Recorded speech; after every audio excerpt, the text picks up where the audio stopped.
네, 오늘은 누가복음 8장 11절에서 18절을 중심으로 회복은 그냥 되지 않는다라는 제목으로 하나님의 말씀 우리가 함께 나눠보도록 하겠습니다.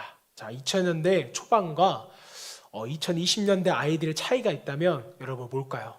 많은 차이가 있겠지만 장래 희망이 확연하게 달라졌다는 것입니다. 자, 저 때만 해도 뭐가 장래 희망이 1위였을까요? 대통령이었습니다. 대통령이 장래희망 1위였는데 제 생각엔 그래요. 대통령이 하도 욕만 먹으니까 이제는 대통령보다 다른 것을 더 원하는 시대가 된 것 같습니다. 자, 대통령은 이제 장래희망에서 많이 사라졌고요. 요즘은요 유튜버와 건물주가 새롭게 떠오르는 인기 장래희망이 되었다는 것입니다. 자, 그런데 여러분 유튜버와 이 건물주에게는요 공통점이 있습니다.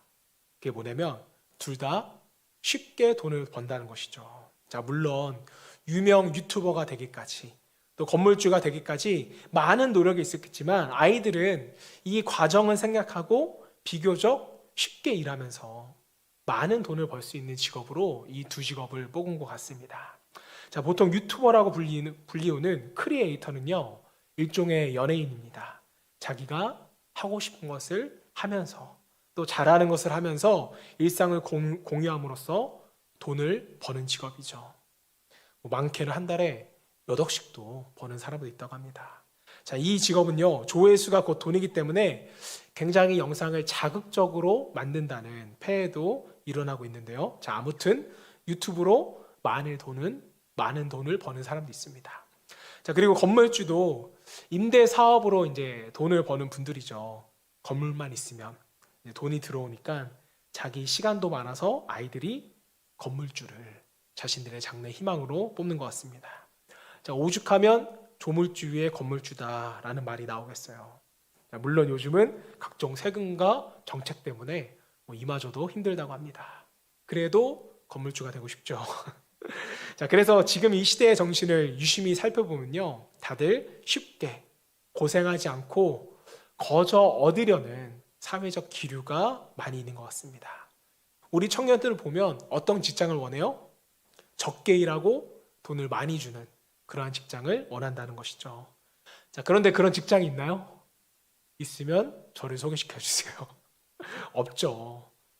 불법적인 것이 아니라면 그런 직장을 찾기란 거의 불가능에 가깝습니다. 오늘 말씀을 듣는 여러분들은 꼭 기억해 주시면 좋겠어요. 그리고 자녀들에게 가르쳐 주시길 바랍니다. 눈물을 흘리며 노력해서 얻은 것은 감사가 있고 가치가 있다. 수고해서 얻은 만큼 소중히 여길 수 있는 것이라고 꼭 자녀들에게 가르쳐 주시길 바랍니다. 자, 그래서 시편 126편 6절 말씀을 보면 이렇게 말합니다. 울며 씨를 뿌리러 나가는 자는 반드시 기쁨으로 그 곡식단을 가지고 돌아오리라. 세상에 노력하지 않고 공짜로 얻는 것은 없다는 것입니다. 정당한 대가를 지불하고 얻는 것이 옳다라는 거예요. 그런데 이것은 신앙생활도 마찬가지입니다. 하나님의 은혜 외에는 여러분 공짜가 없어요. 믿음에도 당연히 대가를 지불할 필요가 있습니다. 믿음도 거저 생긴다고 오해하시는 분들이 계실 것 같은데 예수님은 이렇게 말씀하셨어요. 마태복음 16장 24절 말씀입니다. 이에 예수께서 제자들에게 이르시되 누구든지 나를 따라오려거든 자기를 부인하고 자기 십자가를 지고 나를 따를 것이니라. 자기를 부인하는 것, 십자가를 지는 것, 다 엄청난 대가 지불이죠. 노력 없이는 결코 이룰 수 있는 것이 아닙니다. 자, 사랑하는 여러분, 새로운 회복도 저절로 주어지지 않아요. 새로운 회복을 원한다면 새로운 회복을 위한 새로운 믿음이 우리 가운데 있어야 하는 것입니다. 자, 때문에 새로운 회복은요, 우리가 믿음으로 준비할 때 주어지는 하나의 선물이에요. 혼인잔치 비유를 보세요. 등불을 지니고 있던 처녀 10명이 있었지만 기름을 준비한 5명만 신랑과 함께 들어갈 수 있었다는 것입니다. 골리앗을 쓰러뜨린 다윗도 갑자기 돌팔매질을 잘하게 된 걸까요? 아니에요. 평소에 준비하고 연습했던 그 물맷돌을 가지고 골리앗과 싸워 이긴 것이었습니다. 많은 사람들이 새로운 회복을 기대하지만 기이한 일을 행하시는 하나님의 회복을, 그 새로운 회복을 누리려면 반드시 우리에게도 준비된 믿음이 필요한 줄로 믿습니다. 자, 오늘 본문이 바로 그러한 이야기들을 하고 있습니다. 예수님은 당신의 가르침을 듣기 위해서, 그리고 이적과 기적을 기대하며 몰려온 사람들에게 비유로 말씀을 하십니다.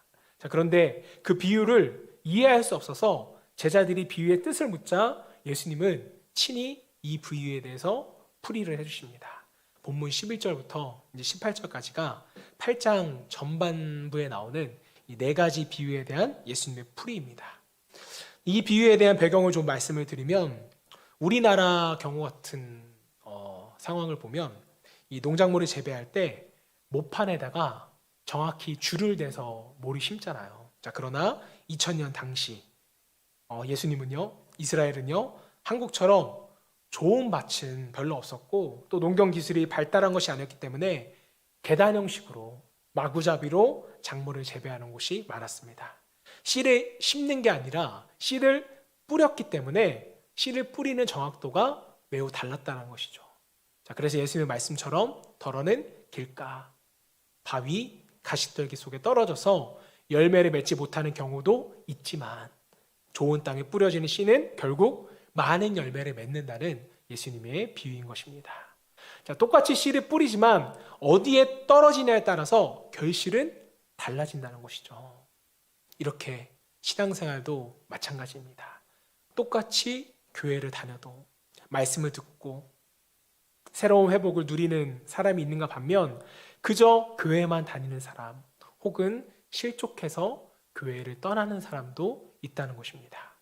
자, 그렇다면 우리는 새로운 회복을 누리기 위해서는 어떠한 준비가 필요할까? 말씀을 통해서 우리가 그 지혜를 얻어보도록 하겠습니다. 아마 눈치채신 분들도 계실 거예요. 제가 계속해서 수요 소금 예배에는 회복에 대한 말씀을 전하고 있습니다. 예배 드리시는 누군가에게 회복이 필요하기 때문에, 혹은 하나님께서 이 지역과 이 민족에게 회복이 필요하기 때문에 저를 통해서 이 회복의 메시지를 주시는 것 같은데요. 자, 말씀을 통하여서 저 여러분 모두에게 회복이 있기를 먼저 주님으로 축복합니다. 자, 첫 번째로 우리가 새로운 회복을 위해서는요, 실행하는 믿음으로 살아갈 수 있어야 돼요. 본문 15절 말씀입니다. 좋은 땅에 있다는 것은 착하고 좋은 마음으로 말씀을 듣고 지키어 인내로 결신하는 자니라. 자, 예수님은 좋은 땅에 대해서 지금 설명을 하시는데, 많은 열매를 맺는 좋은 땅은 말씀을 듣고 지키며 행하는 믿음이다 라고 주님은 우리에게 설명하십니다. 자, 많은 사람들이 교회는 열심히 다니지만 말씀에 약속된 새로운 이 축복과 또 회복을 누리지 못하는 이유는요, 너무나도 간단합니다. 자, 왜 그럴까요? 듣기만 해서 그래요. 듣기만 해서. 여러분 모두가 말씀을 듣고 행할 수 있는, 실행할 수 있는 믿음을 갖기를 바랍니다. 자, 그래야 우리 가운데 새로운 회복이 일어난다라는 거예요. 우리가 실행하는 믿음을 가질 때 바라는 것들이 실상이 되고 보이지 않는 것들이 증거가 됩니다. 또 히브리서 4장 12절 말씀을 보면 하나님의 말씀은 살아있고 활력이 있다고 했습니다. 자, 그런데 살아있고 활력이 있는 그 말씀을 우리가 받았는데 우리가 활력이 없고 실행이 없다? 이것은 말씀을 받은 것이 아니죠. 실행할 수 있는 믿음이 말씀의 완성이고 믿음의 완성인 것입니다. 자, 그래서 예수님이 하신 말씀을 이제 가만히 살펴보면 나를 너희 마음에 받아들여라 이렇게 말씀하지 않으셨어요. 또 내가 말한 것을 믿으라 이렇게 말씀하신 것이 아니라 내 말을 듣고 행하라, 나를 따르라, 이렇게 항상 실행을 강조하시는 예수님의 모습을 우린 보게 됩니다. 아직 우리는 여러분 성도들끼리 따로 셀 모임을 하는 것이 아니지만, 셀 모임과 양육을 하는 이유가 바로 여기 있습니다. 예배 때 말씀을 들었다고 해서 그냥 끝나는 것이 아니라 말씀을 듣고 자신에게 적용하고 뿌리를 내리는 과정이 우리 가운데 필요하다라는 거예요. 그래서 셀 모임을 통해서 또 양육을 통해서 말씀을 실행할 수 있는 적용점을 우리가 찾아가야 하는 것입니다. 우리가 잘 아는 야고보서 말씀 2장 17절입니다. 행함이 없는 믿음은 그 자체가 뭐한 것이래요? 죽은 것이라. 한번 따라해 보세요. 삶이 되어야 한다. 저 여러분 모두가 작은 것부터 말씀을 듣고 실행하는 믿음을 가져야 새로운 회복을 누릴 수가 있습니다. 우리가 갑자기 큰 것을 한다고 해서, 큰 헌신을 한다고 해서 회복이 되는 것은 아니에요. 암에 걸렸는데 하루아침에 좋아질 수 있을까요? 물론 그러한 경우도 있지만 서서히 회복되어져 가는 것이 일반적이잖아요. 그래서 예수님도 본문 12절 말씀을 보면 뭐라고 말하니까? 좋은 땅에 있다는 것은 착하고 좋은 마음으로 말씀을 듣고 지키어 인내로 결신하는 자리라. 자, 실행하는 믿음은 말씀을 잘 듣고 지켜 인내해야지만 회복과 함께 좋은 믿음이 되어진다는 의미입니다. 여러분, 한 번에 하려고 하지 마세요. 한 번에 좋아지는 신앙과 믿음은 결코 없습니다. 인내하면서 우리가 하나하나씩 단계를 밟아 나갈 때 우리의 믿음은 좋은 믿음으로 또 새로운 회복으로 이어지게 될 것입니다. 그런데 오늘 본문을 보면 예수님은 좋은 땅이 아니라 이제 열매 맺지 못하는 땅에 대해서도 설명하는데 우리가 좀 나쁜 것도 보면서 반면교사를 삼기 원하는데 그 첫 번째가 길가신앙입니다. 길가신앙. 본문 5절 말씀입니다. 씨를 뿌리는 자가 그 씨를 뿌리러 나가서 뿌리세 더러는 길가에 떨어짐에 밟히며 공중의 새들이 먹어버렸고. 자, 주님은 이 비유에 대해서 이렇게 해석해 주세요. 자, 12절 말씀입니다. 길가에 있다는 것은 말씀을 들은 자니 이에 마귀가 가서 그들이 믿어 구원을 얻지 못하게 하려고 말씀을 그 마음에서 빼앗는 것이요. 자, 보시면 마귀가 말씀을 빼앗아 간다는 것은 무슨 의미일까요? 예수님 또한 신앙생활은요, 영적 전쟁이라고 선포하신 것입니다. 마귀는 하나님의 말씀이 우리 마음에 자리 잡지 못하도록 우리가 들은 구원의 말씀을 빼앗아 갑니다. 마귀는 우리가 새롭게 회복되는 것을 집요하게 방해해요. 자, 그래서 성경은 또 이렇게 말합니다. 베드로전서 5장 8절 근신하라 깨어라 너희 대적 마귀가 우는 사자와 같이 두루 다니며 삼킬 자를 찾느니라. 자, 보시면 말씀을 보면 마귀는 우는 사자와 같이 삼킬 자를 찾는데요. 즉 영적인 전쟁은 죽느냐 사느냐 생명에 걸린 전쟁이라는 사실을 우리는 인식해야 하는 것입니다. 이것을 인식해야 근신하고 깨어서 믿음을 지킬 수 있다라는 거예요. 할 만한 전쟁은 여러분 결코 없습니다. 전쟁은 두렵고 괴롭고 죽느냐 사느냐예요. 자, 하지만 여러분 이 전쟁은요 이미 예수님께서 승리하신 전쟁이라는 것을 믿고 전쟁에 임하실 수 있기를 바랍니다. 믿음으로 인내하면 우리가 승리할 것이요 반드시 새로운 회복을 누리게 되는 줄로 믿습니다. 자, 이어서 예수님은 바위 위 신앙에 대해서 말씀을 하세요. 본문 13절입니다. 바위 위에 있다는 것은 말씀을 들을 때 기쁨으로 받으나 우리가 없어 잠깐 믿다가 시련을 당할 때 배반하는 자요. 자, 여기서 예수님이 중요한 사실 하나를 언급하세요. 우리의 인생은 시련의 연속이다. 여러분, 시련 없는 신앙생활은 없어요. 마귀는 우리를 넘어뜨리려고 인생의 여러 문제를 우리에게 사용해서 시련을 겪게 합니다.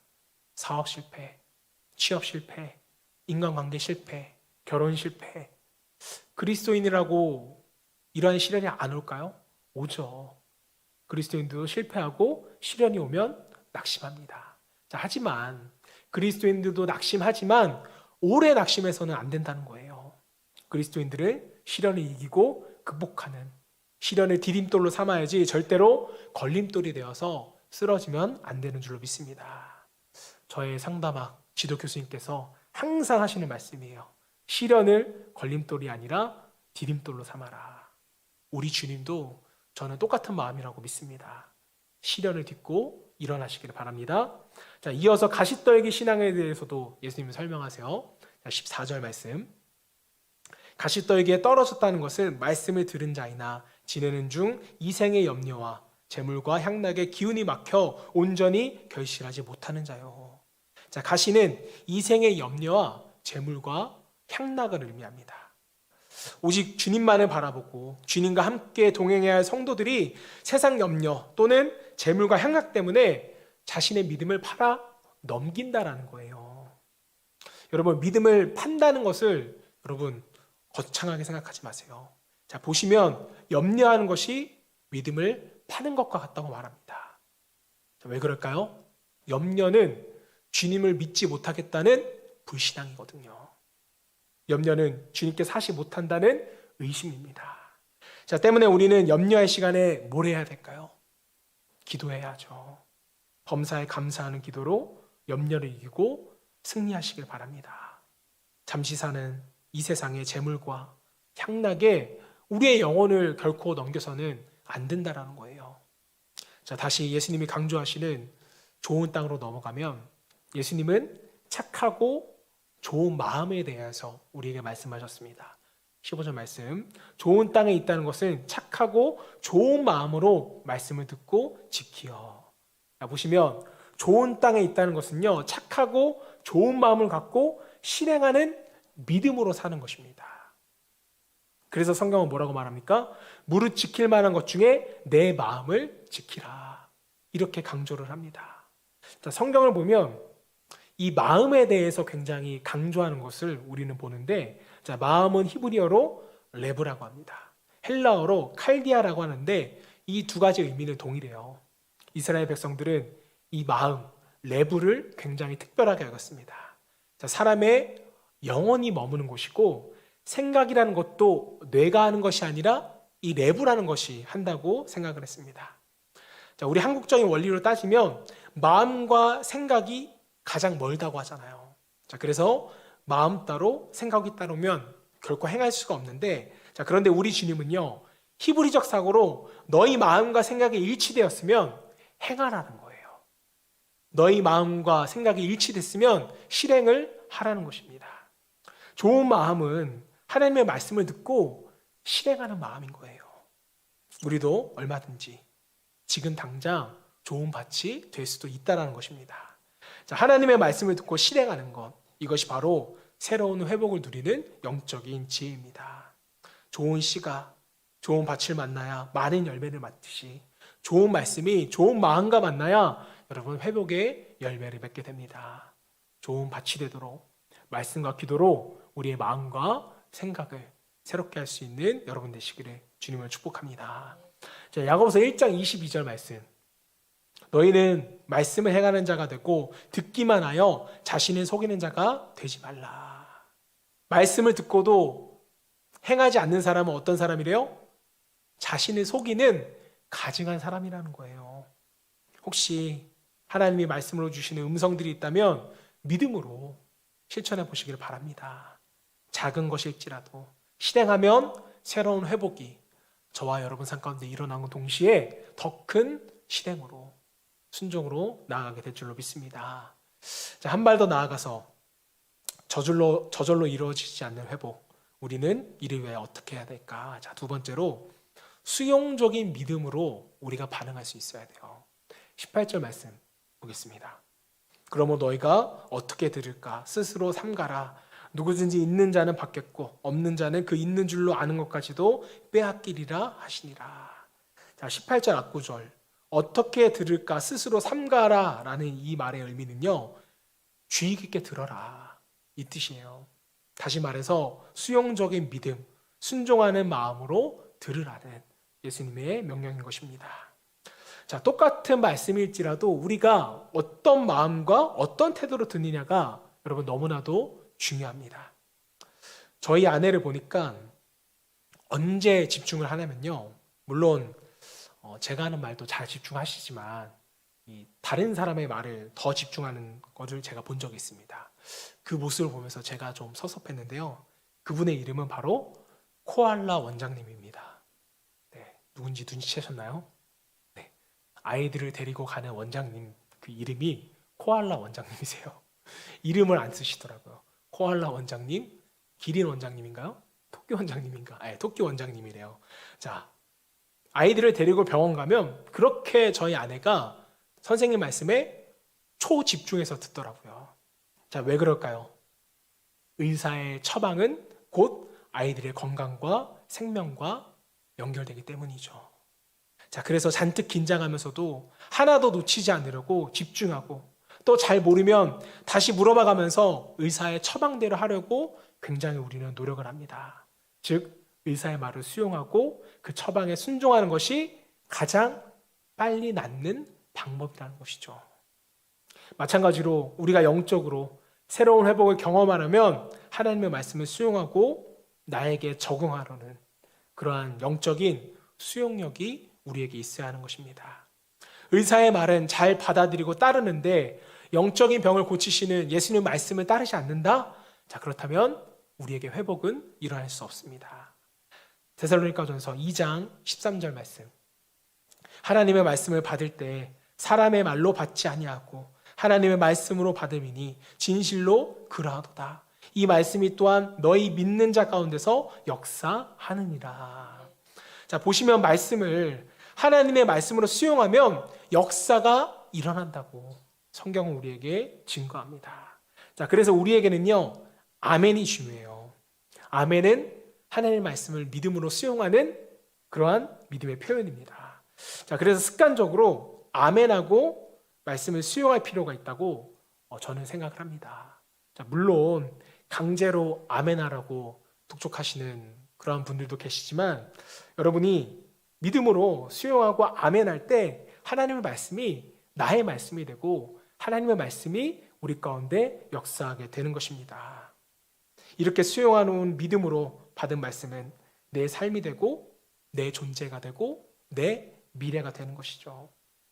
믿음으로 하나님의 역사가 새로운 회복이 여러분의 것이 되게끔 만드시길 바랍니다.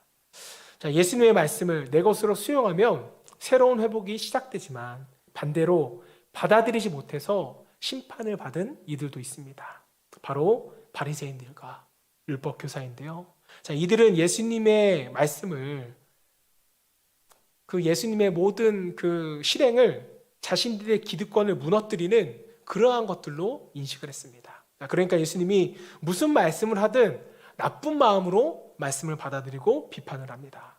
예수님은 그런 바리새인들을 보면서 제자들에게 이렇게 말씀을 했습니다. 이르시되 하나님 나라의 비밀을 아는 것이 너희에게는 허락되었으나 다른 사람에게는 비유로 하나니 이는 그들로 보아도 보지 못하고 들어도 깨닫지 못하게 하려 함이라. 여러분, 이게 무슨 말일까요? 예수님의 제자들만 하나님 나라의 비밀을 알고 나머지는 깨닫지 못하고 지옥에 가라는 의미일까요? 아니죠. 바리새인들은 수용하는 믿음이 없어서 깨닫지 못하였다라는 예수님의 말씀입니다. 본문의 이 비유를 보시면 씨 뿌리는 예수님이 문제였나요? 아니면 씨, 말씀 자체가 문제였나요? 둘 다 아니었어요. 길가, 바위, 가시떨기. 다 듣는 사람의 마음 가운데 문제가 있었다는 것입니다. 자, 그래서 예수님은요, 비유를 마치고 이렇게 말씀하셨어요. 16절 말씀입니다. 누구든지 등불을 켜서 그릇으로 덮거나 평상 아래에 두지 아니하고 등경이에 두나니 이는 들어가는 자들로 그 빛을 보게 하려 함이라. 자, 예수님은 모든 사람들이 복음을 듣고 회복의 은혜를 받기를 원하셨습니다. 자, 그런데 바리새인들과 율법교사들은요, 주님의 말씀을 수용하는 그 믿음이 없었기 때문에 이 놀라운 회복의 축복을 누리지 못한 것입니다. 자, 여러분들이 보실 때 바리새인들은 4가지 밭 중에 어떤 밭인 것 같나요? 물론 좋은 밭은 아니겠고 길가, 바위, 가시떨기 중에 어떤 밭인가요? 저는 가시떨기 같은 밭이라고 생각을 합니다. 자신의 기득권을 뺏길까 봐 염려했기 때문에 그들은 말씀을 제대로 수용할 수가 없었습니다. 그런데 여러분, 가만 살펴보면 저희도 마찬가지예요. 대부분이 가시떨기 같은 밭이라는 거죠. 세상의 염려 또는 이생의 재물과 향약 때문에 예수님의 말씀을 온전히 수용할 수 없습니다. 자, 하지만 여러분 기억하세요. 아무리 바리새인들이 예수님을 부정하고 부인해도 예수님이 선포하신 새로운 회복은요, 반드시 일어나게 되어 있습니다. 이미 결정된 것은 수용하는 것이 여러분 지혜로운 태도예요. 비록 지금은 우리가 하나님의 계획을 이해할 수도 없고 당장 눈앞에 아름다운 결말이 보이지 않을지라도 우리 삶의 새로운 회복과 삶을 선포하시는 주님의 말씀과 약속은 반드시 이루어질 것이라는 그 믿음으로 순종의 발걸음을 한 발자국씩 또 한 걸음씩 옮길 수 있는 저와 여러분 되시기를 주님으로 축복합니다. 자, 예수님은 씨 뿌리는 비유를 마치면서 이렇게 말씀을 하셨어요. 17절 말씀. 숨은 것이 장차 드러나지 아니할 것이 없고 감추인 것이 장차 알려지고 나타나지 않을 것이 없느니라. 이 말씀의 의미가 여러분 무엇일까요? 하나님이 약속하신 새로운 회복은 분명히 이루어진다는 것입니다. 자, 때문에 여러분 조급해하지 마세요. 지금 잘 되고 있는 것입니다. 또 잘 될 것입니다. 반드시 잘 될 거예요. 아멘으로 이것을 수용하시기를 바랍니다. 이제 말씀을 좀 정리하도록 하겠습니다. 우리의 인생은 생존을 위한 투쟁과 영적인 전쟁이 동시에 아주 치열한 전쟁터입니다. 자, 때문에 우리에게는 반드시 주님이 약속하신 새로운 회복이 필요한데 이 새로운 회복은요 절대로 그냥 되지 않습니다. 주님은 우리가 준비한 만큼 채워주세요. 각자의 분량대로 축복하시는 하나님의 체험의 원리를 이해하시고 또 말씀을 수용함과 동시에 여러분들이 실행하시기를 바랍니다. 이때 우리의 구원을 빼앗고 새로운 회복의 은혜를 방해하는 마귀와의 싸움에서 승리함과 동시에 우리는 놀라운 회복을 누리게 될 것입니다. 저 여러분 모두가 실행하는 믿음과 수용하는 마음으로 주님의 회복을 누릴 수 있기를 주님으로 축원합니다.